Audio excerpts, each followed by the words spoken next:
guys, today I want to teach you how to properly stain poplar. Here is a piece of poplar that I just finished staining. It's still wet, and there is some steps that you need to take when you stain poplar or pine.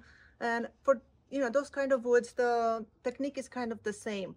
So I'm gonna take you through step by step what I do when I stain poplar, and I think the results were really nice. You could never tell that this was poplar. Let's see how is that. So here is my piece of poplar. As you can see, I chose one that has a lot of green in it, a lot of black, and just a lot of marking in general. And this is the piece we will try to stain. Now, the first thing we need to do is to sand it, because once we stain it, then you can sand it because you will remove your stain. So when we sand poplar for staining, we want to go from 80 grit all the way to 150 to 180 and stop there, but then go all the way to 220 and the end grain. And that is because when you sand to a higher grit, you're producing finer particle of dust that gets embedded into your wood and kind of seals the pores.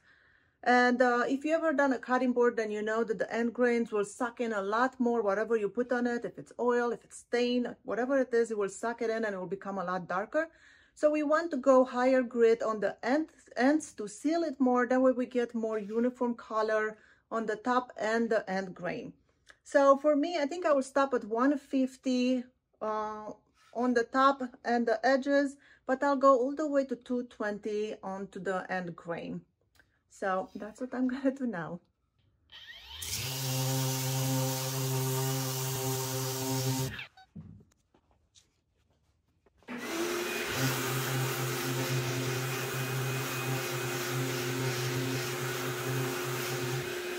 All right, so I sanded my poplar, and now it's time to raise the grain, because we will be using water-based dye and stain, and the water-based product will make the grain raise. So we have to do that first and knock it down, and then we will go into the staining process.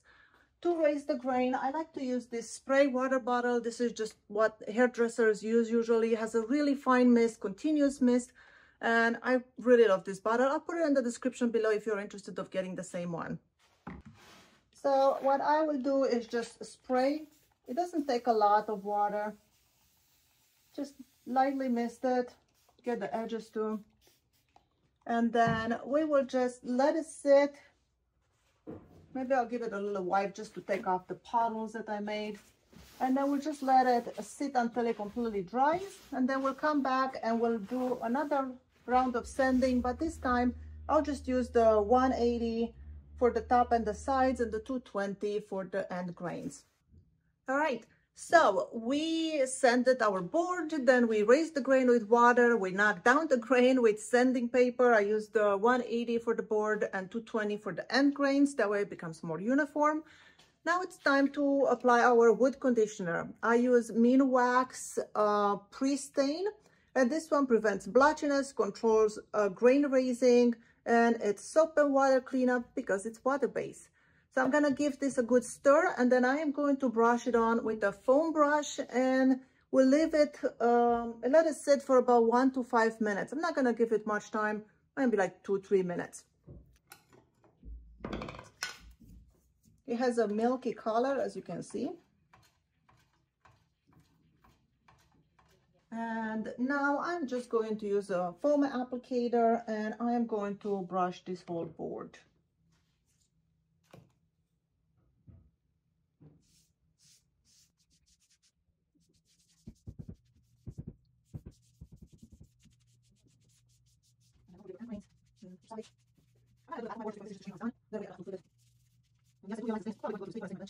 Now the next step of our process is to apply a dye.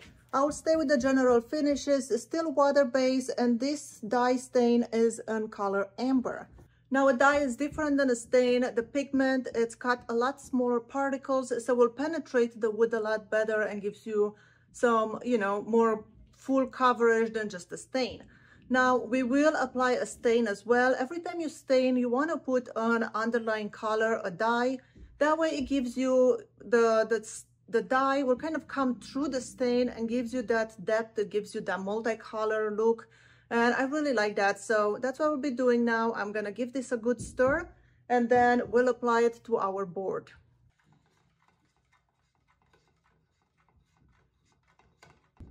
I apologize for the background noise, but we're building a deck, so they're not gonna stop anytime soon. As you can see, this amber color is pretty orange, so our board is going to end up looking fairly orange when we're done with the dyeing. So, foam applicator, just like with the pre-stain, I'm just gonna wipe it on really quickly, as even as I can, and then wipe it off with some white paper towels. So that's what we'll be doing now.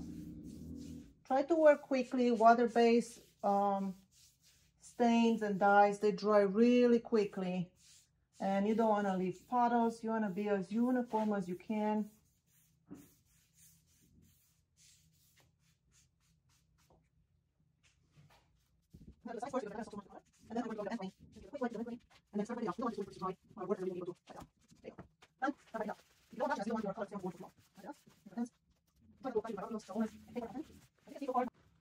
All right. Now I'll be letting this dry, fully dry, and then we'll come back and we'll add the stain. Our board is all dry now and it's looking pretty yellow. And it's time to apply our stain. For the stain, I'll stay with water base and I'll use this black cherry stain. So same procedure, I'm gonna wipe it on, wipe it off. To apply it, I'll be using this stain pad. I've never used this before, so this is my first time trying this. So we'll see how it goes. Usually I just use a foam brush, but we'll try it. We'll see. I'm gonna open this can, give it a good stir, and then we'll apply it on our board. This is what the color looks like.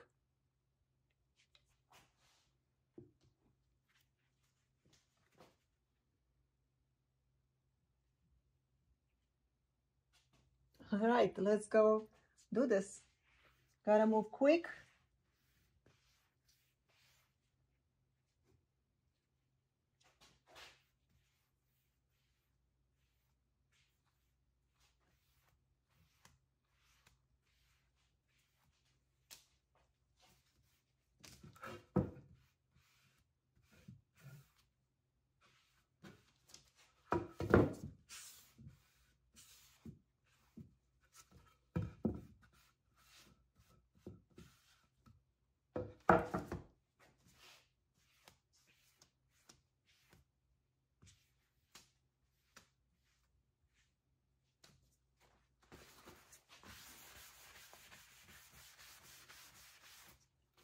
Make sure you wipe off with the grain. You do not want to go across the grain, otherwise you will get blotchiness.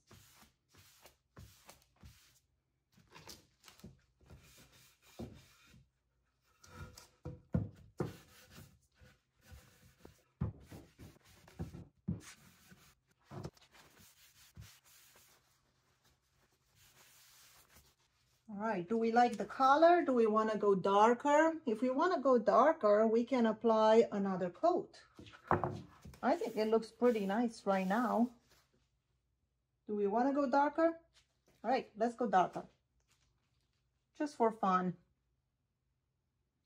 So one more coat of this. I'll start from the middle and then quickly go towards the edges.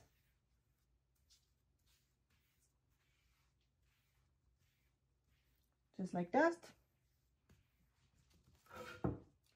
Get the edges quickly.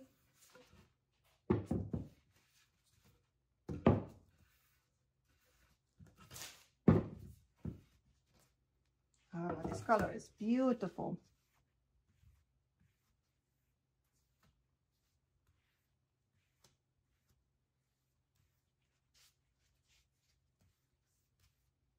There's a little bit of business that fell off my sponge there.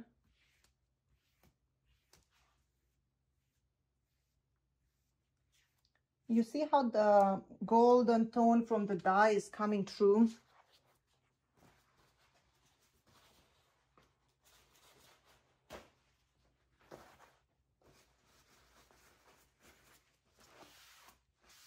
Like with the grain.